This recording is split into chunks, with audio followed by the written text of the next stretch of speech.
Hello everyone, welcome to Business. My name is Darryl Kwao. The minimal movement of vehicles due to the imposition of restrictions amid COVID-19 has impacted negatively on revenue of spare parts dealers at Abossey Okai here in Accra. The dealers say their earnings have gone down as a result.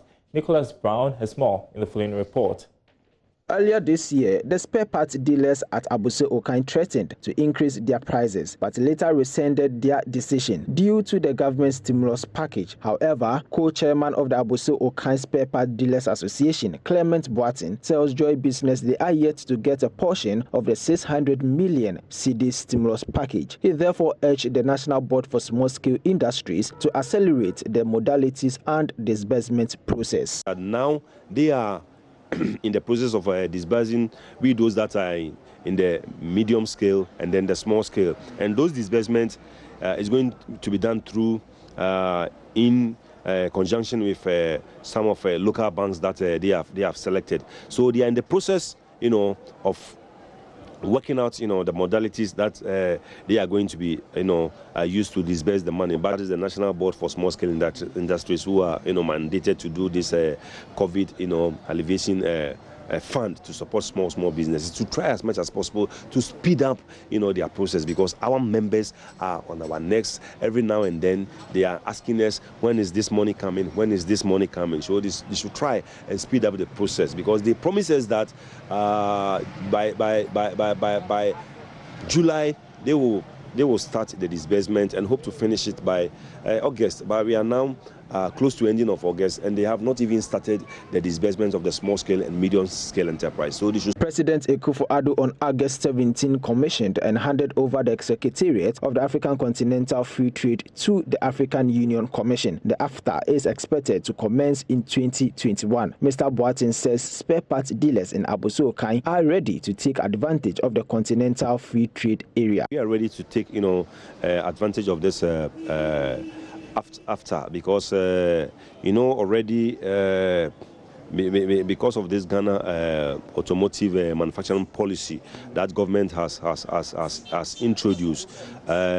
we want to partner with the Ministry of Trade, to at least try as much as possible, to finance us as an association, so that we could also start with a little parts manufacturing, something like maybe the windscreen, something like suspension rubbers, something like radiators. We could start manufacturing those little spare parts to boost the automobile manufacturing policy that government has brought in place. And even when we are able to establish factories of that nature, we could also take advantage of the AfTA and then send some of those parts to other African countries. So far, 30 countries have ratified the African Continental Free Trade Agreement, including Ghana, Kenya, Rwanda, and Niger. Reporting for Joy Business, I am Nicholas Brown.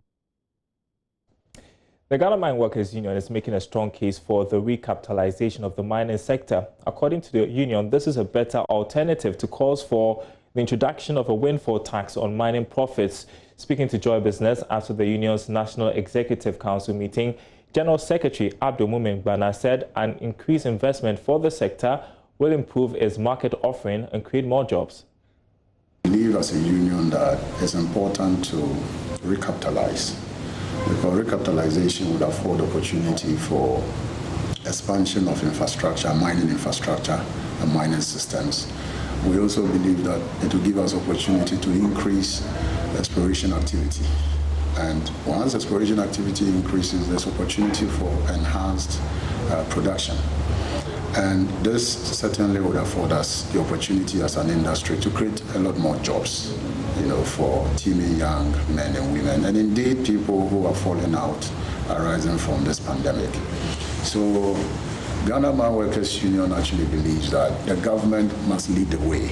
And how would the government lead the way? We believe the government must demand from mining companies in the industry some, very robust plans that would ensure that windfall arising from the current price of gold, from about $2,000 with an all-in sustaining cost of average of between $950 to about $2,500. You are raking in close to about $400 to $500 per ounce as windfall, and that's free cash.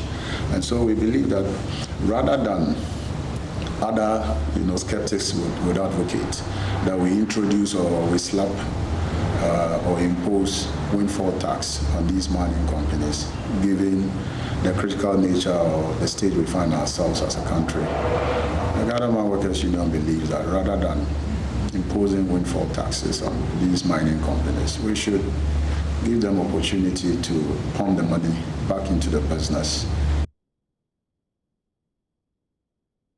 And we've got a full bulletin coming up at 1 o'clock. Up next, stay tuned.